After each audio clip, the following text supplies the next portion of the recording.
Spre slava Domnului voi zice o poezie. SOS din iad. Se lăfăia bogatul, avea tot ce-și dorea. Le-a obținut pe toate de mult, prin muncă grea. Averea lui imensă doar fală îi dădea, să arate tot ce are lui tare îi plăcea.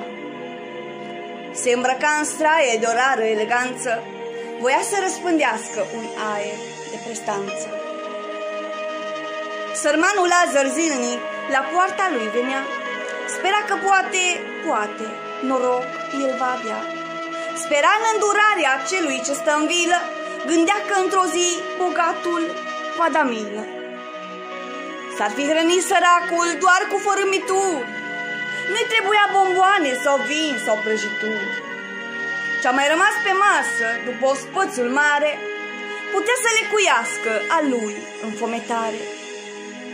Zadarnică speranță, zadarnică așteptare, căci nici de data asta el n-a primit mâncare. Și adormiră iar în șanțul de pe stradă, sperând că mâine poate bogatul o să-l vadă. Dar mâine va întâlni exact aceea soartă, când va întinde mâna la cea sinistră poartă. Doar câinii s-au hrănit cu ce-a rămas la masă. Ei meritau din plin, erau de rasă aleasă. Ne spune Sfânta Carte în Luca, precum știți, că ambii au murit la vremea hărăzită și au primit apoi doar partea cuvenită.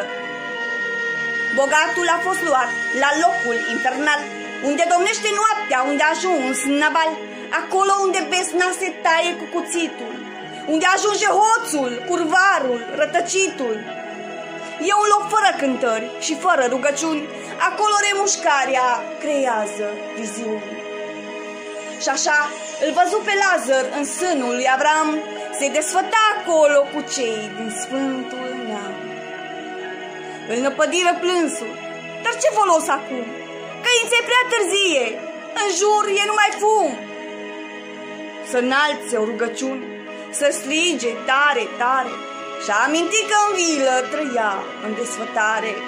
Și-a amintit de viața trăită pe pământ, când a făcut cu lumea un sacru legământ, când nu avea timp de suflet să-i dea și lui mâncare, și astfel deveniră bolnav de nepăsare.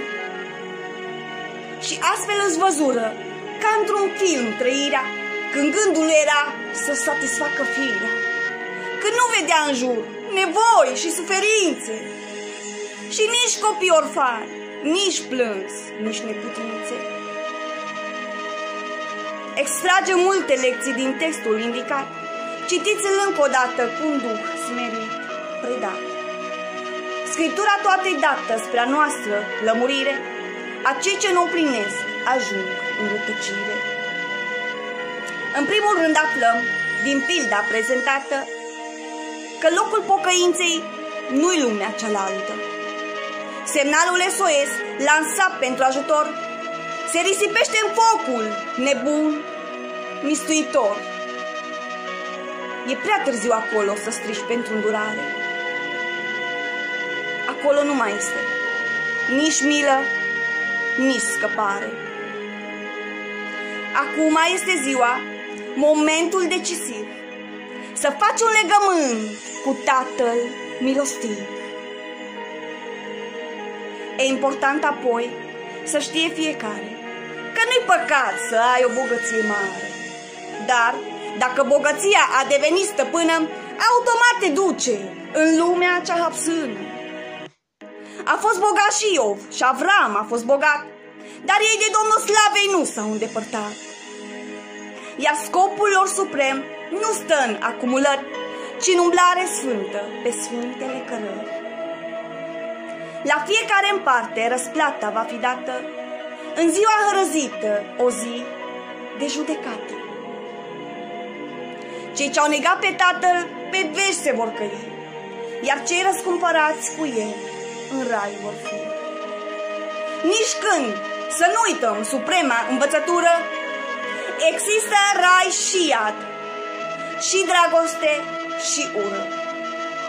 Dar tot ce acum dăm, noroi sau puritate, are un larg ecou, azi și în eternitate.